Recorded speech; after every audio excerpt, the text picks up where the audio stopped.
Welcome to the Behavior Code. This is a podcast where I'm interviewing Messengers graduates and alumni, Tabiat graduates and alumni, and soon to be the Love Spell Bootcamp live attendees.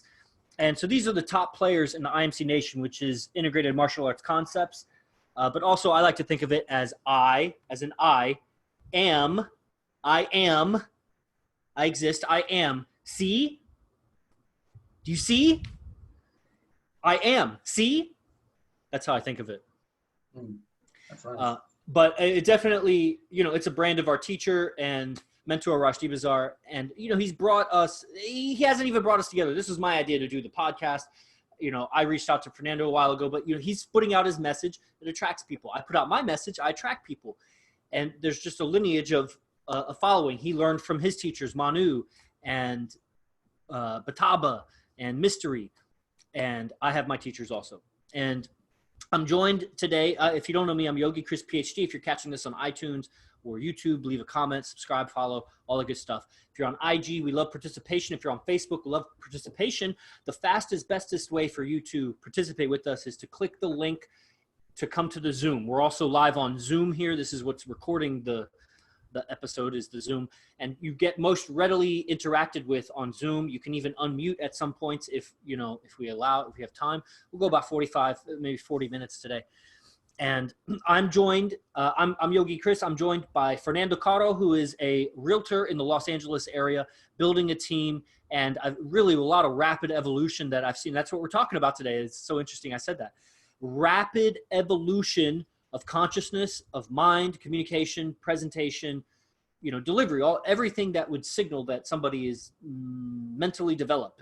I'm seeing a lot of that, and it's really inspiring. It's really cool. And it feels like there's, an up and coming undergraduate or whatever that's doing really well. And it makes me feel like I need to perform extra good so I don't get outdone in the future, because I like to win. And so here he is, Fernando Caro. How are you doing, brother? A good day to you, brother. Man, appreciate the introduction, but that's exactly what it's been. Rapid fucking evolution of mind, of body, of everything that I've disciplined myself to. And I find myself revisiting that foundation of discipline as it's set aside in my life a bit. And then this last boot camp was a big turning point for myself, in the sense that I re-disciplined myself in my own thought processes, my mindset, in my business, in my physical health, something that I set aside for a bit. And I was given the right tools by our teacher, Arash, and just the experience alone brought me back to this discipline of life. And so that's something that I can tie to right now, for sure, in my life, is that feeling. And I can access it and be that. And so much has been created in my life as of late, just a more focused sense, a more clear state of mind. And you can probably hear it in my voice right now. It feels good to be back on social media. There was a time where I wasn't posting much on my voice. And so there's excitement inside of me right now. There's joy, and just great to be here and meet with you again and conversate. How are you, brother? Yes, I feel very strong, and there's been a lot of discipline. I see the next steps for me to take, and so I'm taking them. And especially since, let's just talk about some trainings. Since this last training in San Jose, called the Love Spell Bootcamp or whatever, what was it called? Was Archetypes or so went over some really primal archetypes for the man, the MAN, and ways to think about you as a MAN that, just for me has brought a lot of sincerity and authenticity to my communications with most notably family members, a couple of teachers, yoga teachers, and some women, just my relationship with women, all women, just like the feminine presence on earth. And it manifests in so many different women. And, some of those women are very, I'll go ahead and say one is becoming more special to me lately. And so But my relationship with that, with the energy of that and the other person, it greatly shifted when I came to understand almost like different facets of the same diamond, which was this deep-seated archetype of, okay, so now I'm born, I'm a spirit, right? I'm like, I exist, but then now I split into gender. Like I exist is the like monopole, it's the 0 point. And then it becomes, but I have a personality, a persona, and it's, you know, male, female is involved with that.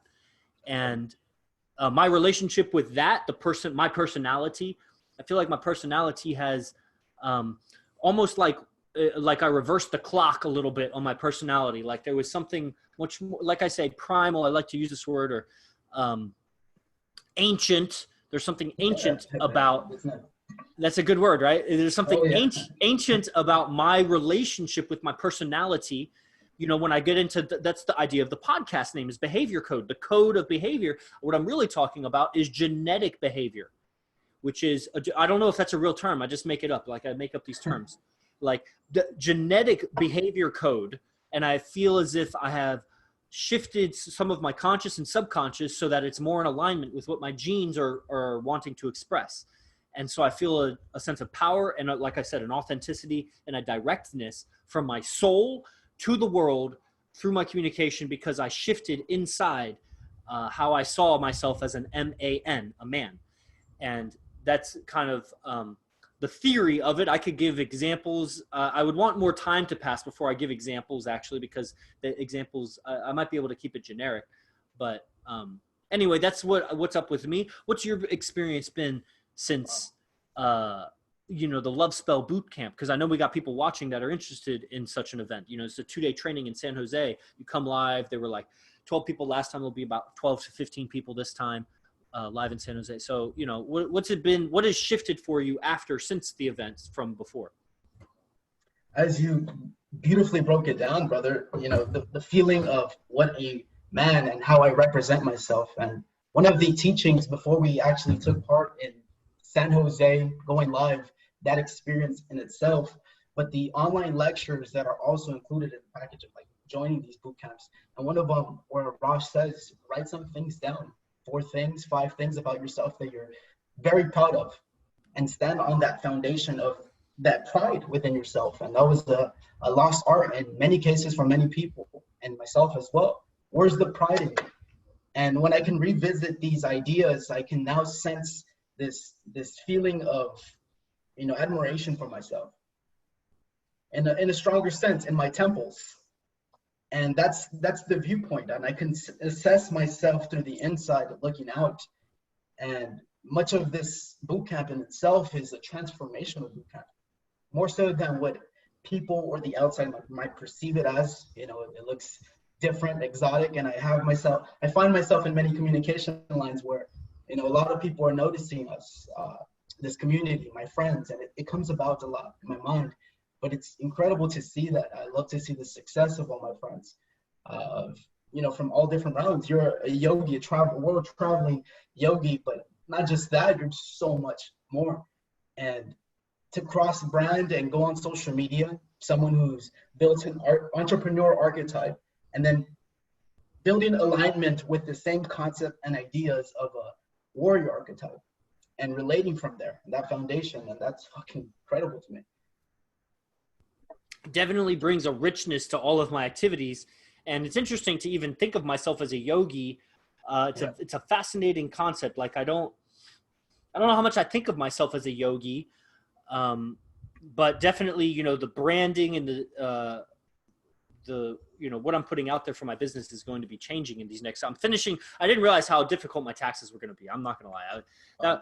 Every year, it's like I forget every year. And, you know, every penny I make is just a hustle. Like I hustle every penny. And it's like, I want to be, there's a goodness and an honesty in me where I don't want to fuck it up. Like, and also like I don't want to call it an OCD, but like, I don't know. I want to get it exact. Like, I just want to get it exactly right. I should really be paying an accountant to do this. So look for that. That's my evolution the next year, not this year, but next year I'll have an accountant. You can, a year from now, if I'm still doing behavior code, I want to be held accountable for that. But, so I'm getting all that straightened out. As soon as that's done, as soon as that's done, then it's, moving to San Jose. And from there, my yoga business, I just made an announcement on my social media about apprentices. I had 4 inquiries. 3 of them are super strong. And so I may be taking, I just had 1 position for an apprentice, but it looks like I'll take on 3. Probably one of them will quit in the process. I mean, I already have like 6 or 7 apprentices, and, you know, they do a little work trade each week. It's not like a full, but eventually, you know, like I want to build that into like an employment. And, you know, so yes, what were you going to say? For the audience watching, well, how can you describe what the path of an apprentice is and what's included in being in that position with you? Well, the premise, I mean, I have, you know, several streams of income and, you know, different logistical tasks that need to take place with that stuff, you know, boring Right. shit, you know, low entry level shit, like, come on. Right. And, so in the interest of expanding, you know, I delegate those tasks to an apprentice. I train you how to do it. It's basic stuff. You a lot of times just need like a laptop or something. And I have one guy that does everything from his phone because he doesn't have a laptop, and he does it well. And in exchange, you train with me. So it's all about, if my training isn't worth it for you, then it's just not worth it for you. I want people that are invested in the training. And what is the training is the Silent Flute, which is my program that I teach out of. It's the online yoga, a lot of mental yoga, some physical yoga. I got some of my most potent physical techniques on there, but typically nobody's interested in those unless they're injured or have like pain. Hold on, I need to plug in my cell phone. But the live yoga events, like when I'm in San Jose, I have ignored the whole West Coast, and a lot of the farthest west I called was like Reno and like Salt Lake City and like Phoenix. But I hadn't really been calling because I built my business when I got back from India 3 years ago, working with Brian Cassell a little bit. He housed me for about 3 weeks or 4 weeks, and he got me on to, you know, make lots of YouTube videos and make lots of phone calls. And since then I've called 1,500 yoga studios around the country, but I've avoided, because I did my research, I avoided the highest population density places because that was going to be the most difficult to penetrate into. And I just looked at the stats, right? I have a master's degree in industrial engineering, which is different than my PhD, is a different discipline. But industrial engineering is all the statistical analysis of like, you know, shit like this. So I didn't go into the statistics of it, but I just basically looked at the data and was like, you know, where are the places that I do best with my business? And I found the population range, and I looked up all the cities on Wikipedia in the country that had that population range, and I called them exclusively. And meanwhile, I've expanded since then using apprentices to research new cities, because there's no system like in Realty you can buy leads. But I got to research, you know, Google and find these yoga studios, and I got to qualify them and everything. And so I've called about, anyway, there's still several remaining on the West Coast, especially like in San Francisco and Los Angeles and San Diego. And that's a lot of population there. So when I'm living in San Jose, my goal is to really just tour the West Coast exclusively and really use this mansion that we're moving into to create a lot of great YouTube content. I discovered a way to record a video with these AirPods in or any Bluetooth, because normally a normal video you can't with your iPhone or your cell phone video app. It does not record your audio. You know, when you're at a distance, normal apps don't record your audio. So I found a paid app, and that's going to be great because those are, you know, I want to give away some, you know, get people involved in the physicality of the yoga. You know, you picked up yoga while you were in San Jose for the Tabiat. And like you said, you reinvested in your health and your, you know, physical wellness. And this is something I've heard a few times today, actually, which is interesting. So how has, let's say, how do you place importance on physical wellness? You know, you're a young man, and so it's at a place where it's like, you see rapid gains, you recover fast, but also you have a big reservoir of health and wellness because you're young. And so you don't feel the detriment of long nights and, you know, energy drinks and poor diet as much as, let's say, 10 years from now you will, you know, or 20 years from now. So it's like, how do you, as a young entrepreneur doing very well for yourself, like, where do you place physical wellness? And something specifically, if you can say something more than just surface level, like, could you go any deeper into like your individual mentality around whatever you do for health, you know? Of course. Yeah. So this actually developed when I attended the first Tabiat event.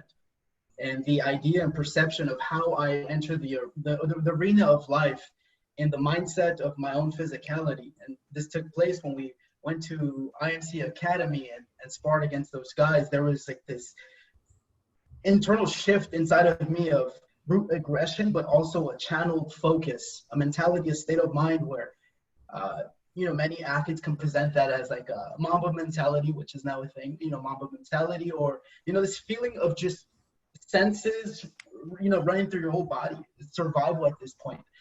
And I found that element in boxing. And so I took that upon myself, to discipline myself in boxing. And so I place physicality, as, man, it's high up in the ranks, top 3 for sure. But it's awakening the body, because that's the first thing that comes to mind the minute I wake up is let's get this machine going. Whether it's breathing, sitting down for a second, and just coming back to my own awareness. So if that's included in the package of health within the body, 100%, it's number 1, if not 2, to the mind. It's within there. But I think everything for myself begins with, so many things. I don't know. Yeah. Yeah, bro. Yeah, what do you think is next in the evolution for you? Like, where do you see, what are your goals for, this next month or, next 6 months, or like what's next? What are you exploring? What are you researching? What's on the cutting edge for you right now? Shout out to BC. I've been studying a lot more of his technology and business. So definitely growing my state of mind and channeling that focus that I've found in my discipline of, boxing or yoga, which I have practiced. Or I got a yoga class tonight. I'm excited about that shit. Yeah. Bikram yoga. Shout out Bikram. But shout out Yoga Chris's yoga too, because every time I do it, it's like fuck. I feel good. I find myself stretching every time I see you. Every time I see you, I find an awareness to my body somehow. Yeah. All the time. But yeah, brother. So definitely re-energizing my business, bringing I love the way you break down and have such a high awareness of your own business and your strategy to it. I admire strategy and also finding these elements in my own business. What's my strategy? How am I branding, or how am I marketing myself? Where are my leads once they're generated? How am I strategizing to follow up and build consistent communication lines? So much of it is a visited focus in channeling my communication lines, where they're going to give me the exchange that I want in life, which is more sales, more money, more impact, more influence. And so much of it is the strategy inside my business. And I love seeing the way you promote yourself. I admired one of the videos that I told you, that the way you used words and described exactly what the person who's attending one of your workshops as you travel and teach throughout the whole world, United States. You broke a video down, so it was perfect, man. I saved it and I studied it. Wow. And seeing a strategy within branding itself as well. Yes. This is beautiful. I definitely like the idea of, staying in, cultivating a communication with someone. The communication is the relationship. So it's like building a relationship when you have consistent communication with somebody. There's so many people that I message once a month, and,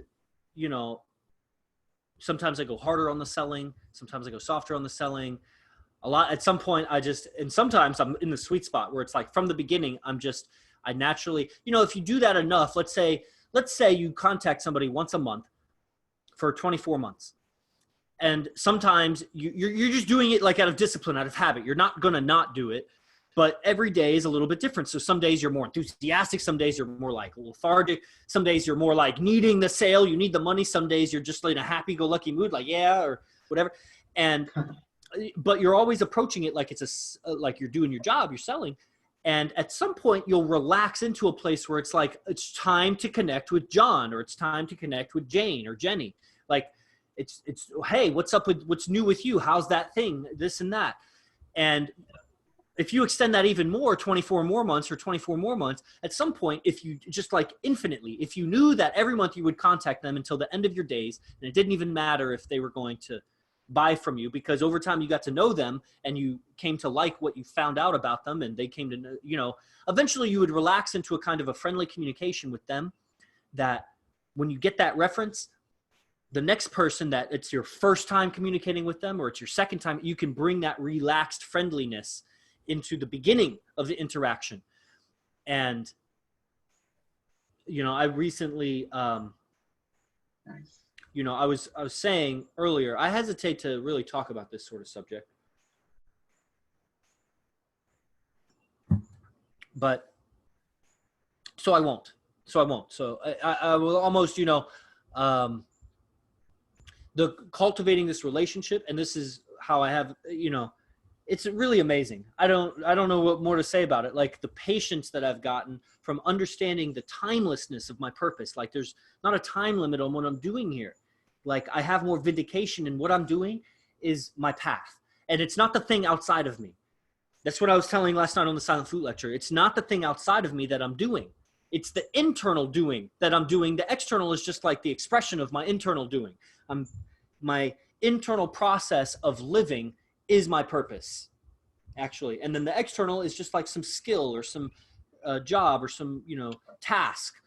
But it's, you know, how do I feel about what I'm doing? You're in realty. There are people that dread it before they go to work, and there are people that love it before they go to work. And on the external, they're doing the same things, but the internal process is different.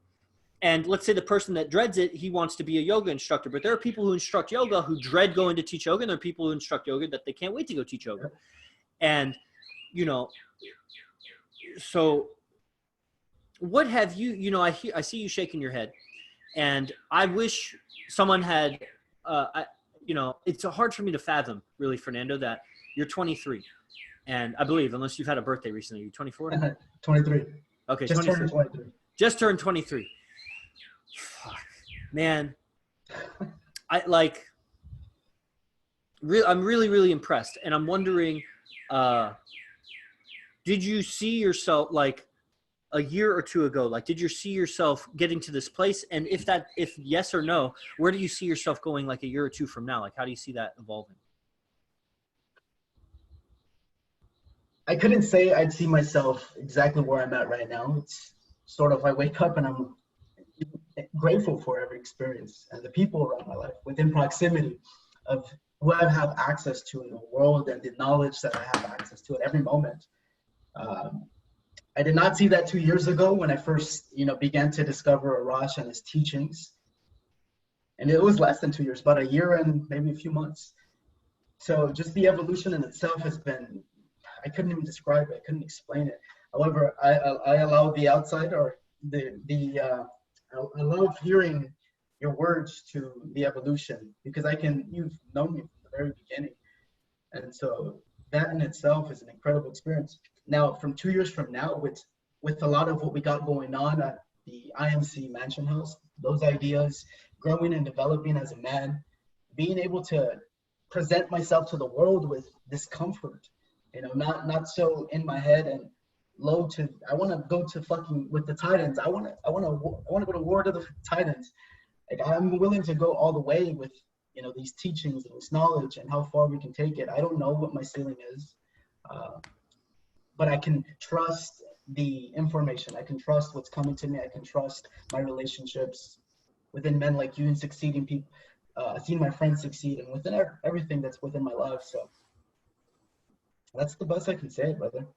Yeah, definitely, man. And I see a lot of karma between us, especially, you know, just how, you know, I've dealt with so many people that you start to notice how different people respect you differently. They notice you differently. They acknowledge you differently. And and over time, and especially when you get the teachings on like the power of acknowledgement, and when you see what people are acknowledging, you get what it is that they're looking at in their mind. Like what they're acknowledging in you is what they're noticing about you, which is where their mind is at. Excuse me. It's what their mind is noticing. And so you get a reference for hundreds of people, you know, in a certain context, or thousands of people, and they acknowledge you in whatever their various ways. You'll notice certain acknowledgements that what they're acknowledging is something extra special.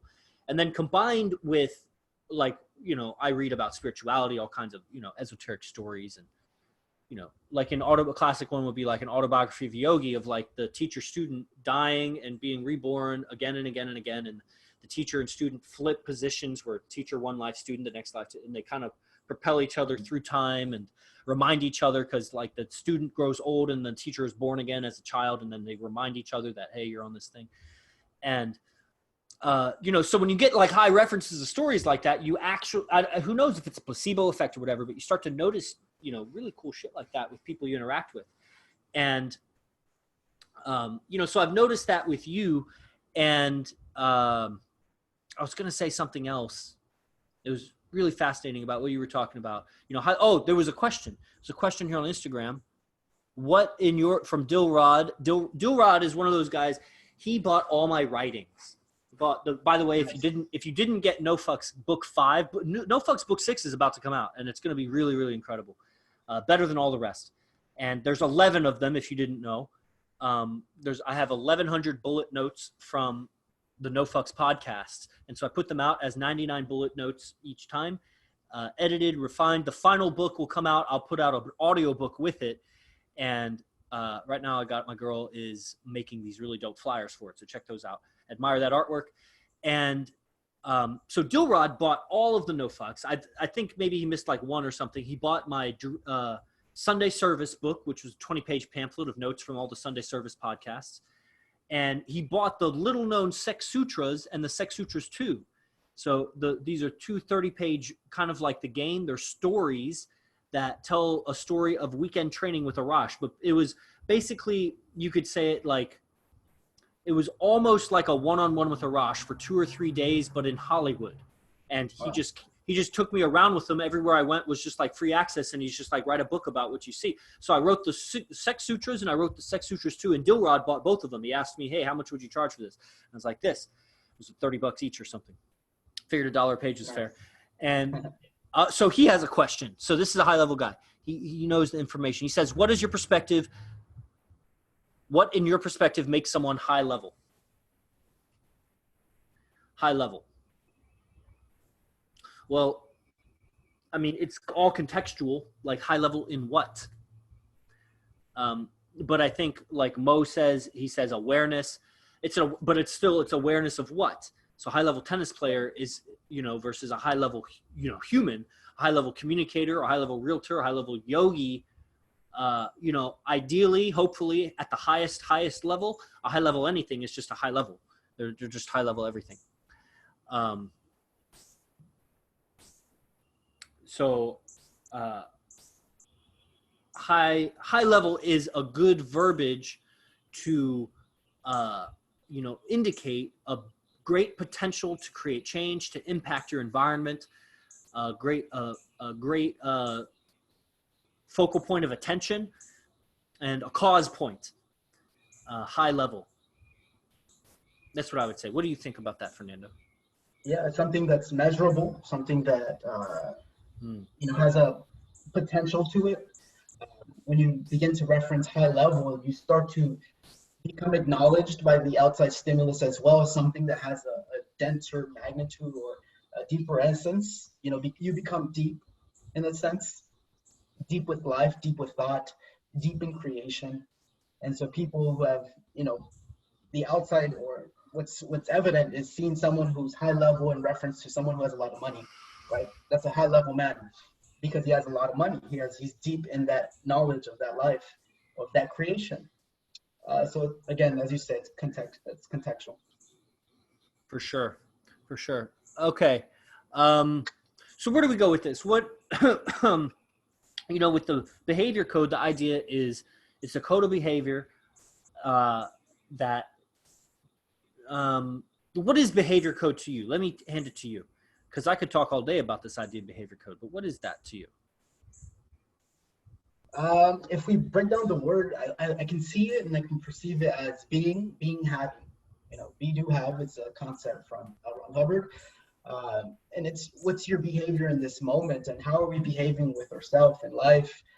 So when I look at the behavior code, when you put codes to life, there's certain keys that you can develop. So when we look at the behavior code, I can channel certain behaviors from high level people in a high level set of knowledge and foundation. So when I can look at the behavior code, I'm a part of this entity or this thing, right? Where I can access the codes. If I wanted to learn a language, I learned the Spanish code or the French code, but I want to learn the behavior code. How do we behave where we can access powers that are within us, within the realm of our own thoughts and our own creations?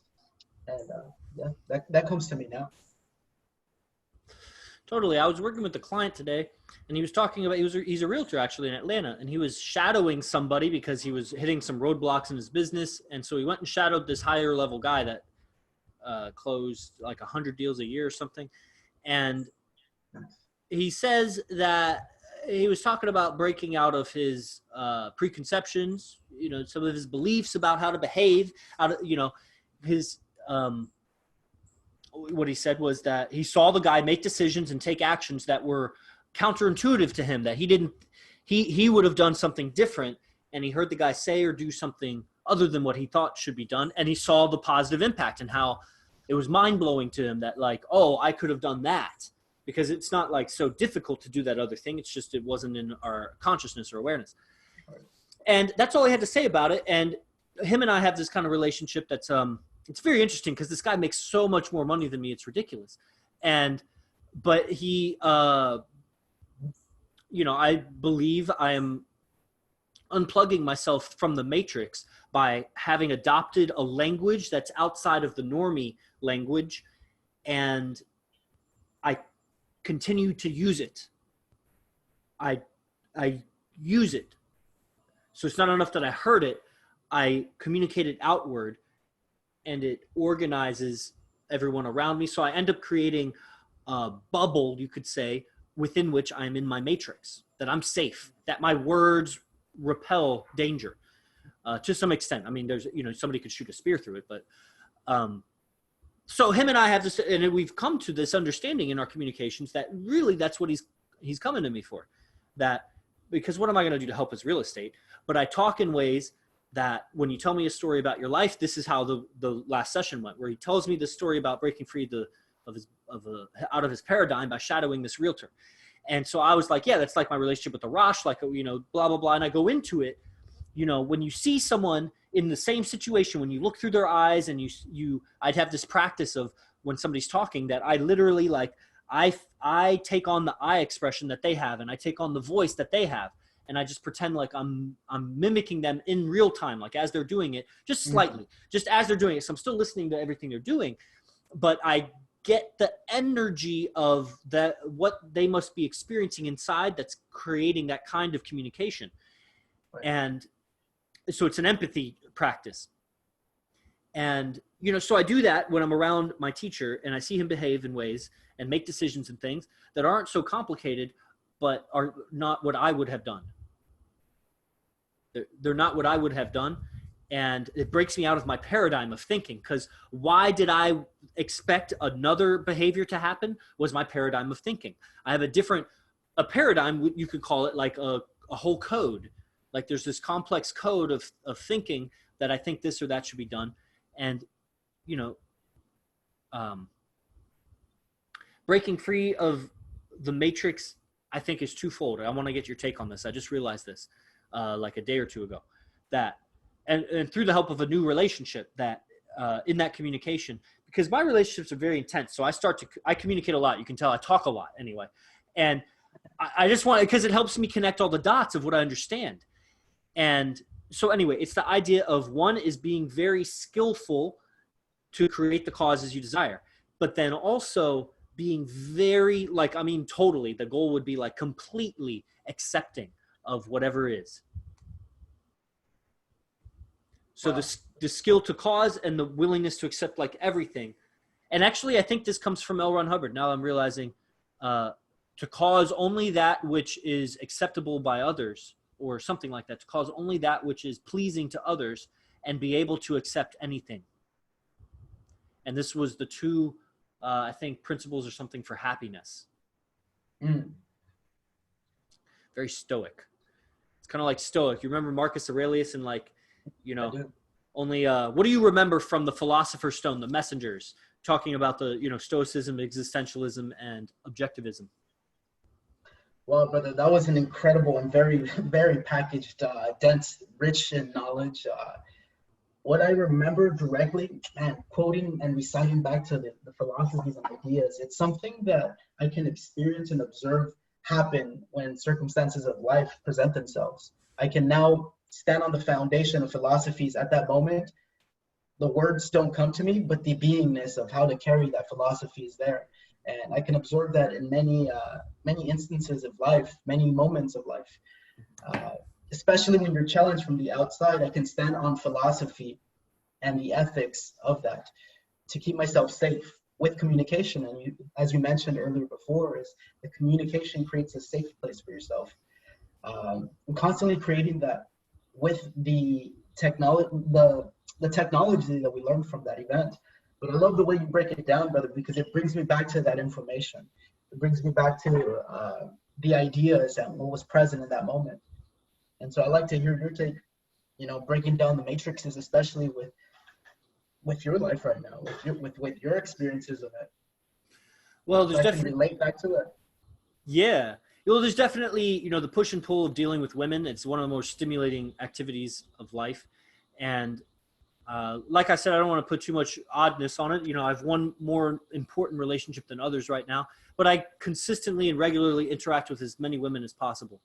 And it clears my palate and it makes me more tolerant and more patient and more accepting of what I'm dished and dealt, because I have a thirst for variety of behavior that is practically insatiable, and I don't really want to satiate it, but I just want to be the best man that I can be. And I know that being a man is a skillful act, and skill comes with practice and right teachings and, time and effort.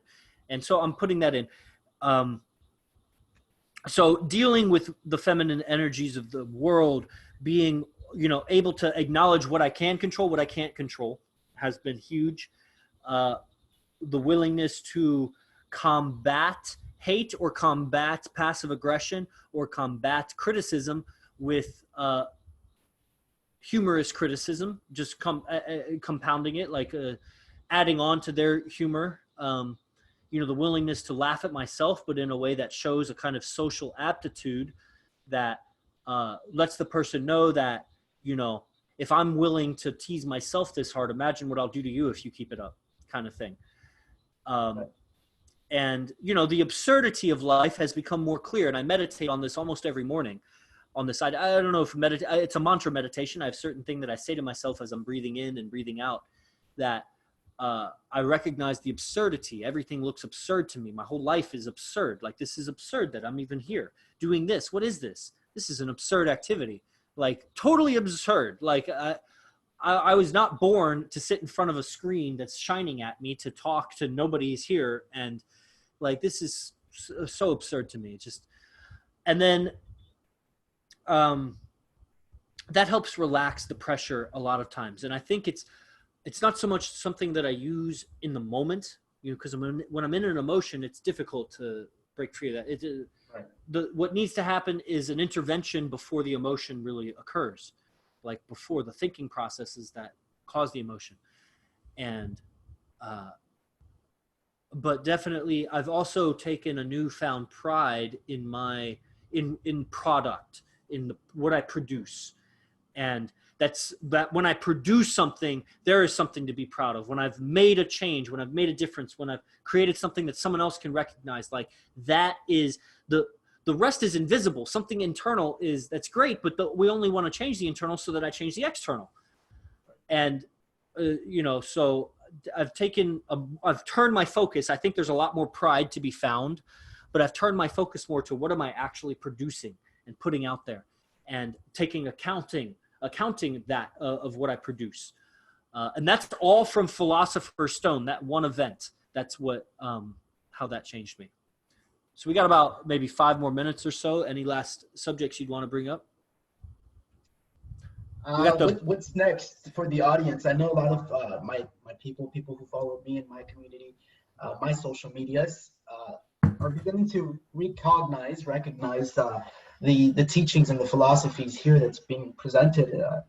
you know, you very close to Arash. What can you share that's coming up in a month or so? Boot camps, you know, events, how people can find you. Yeah, well, you know, I work closely with Arash. He has a boot camp happening at the end of this month. It's very deep training, but it's not the deepest. So it's in a group setting, a group environment. It's for guys. You know, so that's the 28th and 29th of this month. It's 2 days in San Jose. It's $1,500 or $1,497.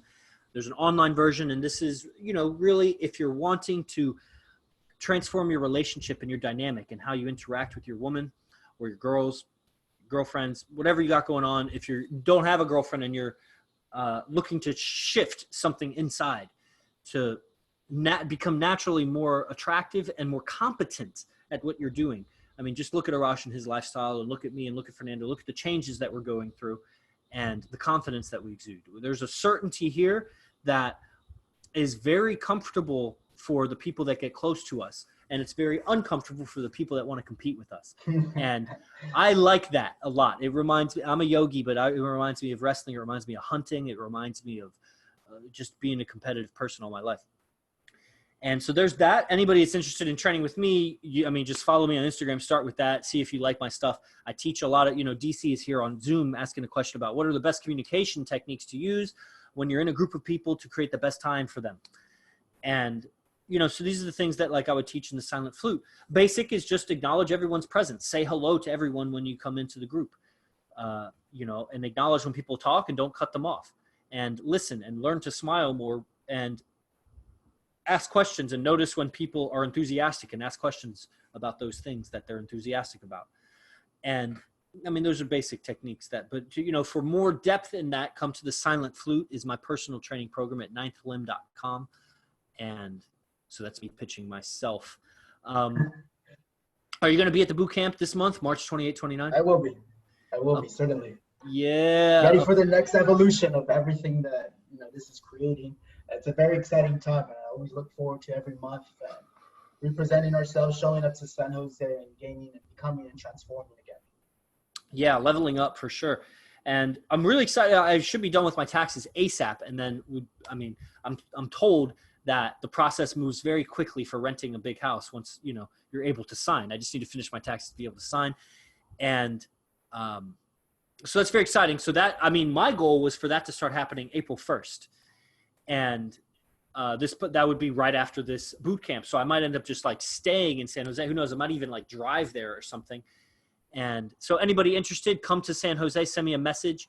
If you're catching this after the fact, because these episodes get posted a couple weeks after they're done, there may be another boot camp happening after that. This may be a chain of those events. You know, Arash is at the next level. He's going to Hollywood this weekend, and he'll be on a television show. They're auditioning him for a certain thing, not like to act. I don't know exactly the details. You know, he'll say more after the fact usually. But he's an anomaly, right? He's a prodigious anomaly. He's basically like a mutant, except genetically he's like the same as us. So, but cognitively, intellectually, spiritually, you could say he's a mutant, and he's creating mutants out of us all. We're all becoming X-Men like in that dimension.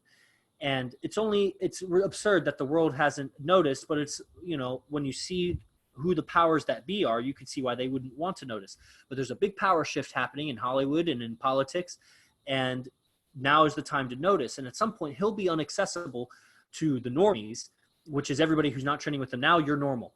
And people like Fernando and I were somewhere in between. And so he might still be accessible to us. But if you want to access that kind of lifestyle and how he's created something like that, as basically from external appearances, just some tattooed guy that, you know, has some business, nothing extra special. But when you get closer and closer, you're seeing a neutron star, you're seeing a Stargate, you're seeing a wormhole that is really special. It's just cloaked as a normal person. So if you want to come close to that experience, then send me a message and we'll get you on the train for that. Wow. Well, thank you for having me, brother. It's always a pleasure to be here. Very excited to see you again. And yeah, man, it's an honor. Thank you. It was an honor to speak with you too, Fernando. Good day to you, sir. And thanks everybody for tuning in. We'll catch you in the next one every Tuesday, 5 Pacific, 8 Eastern. Blessings. Namaste. Yeah. Namaste.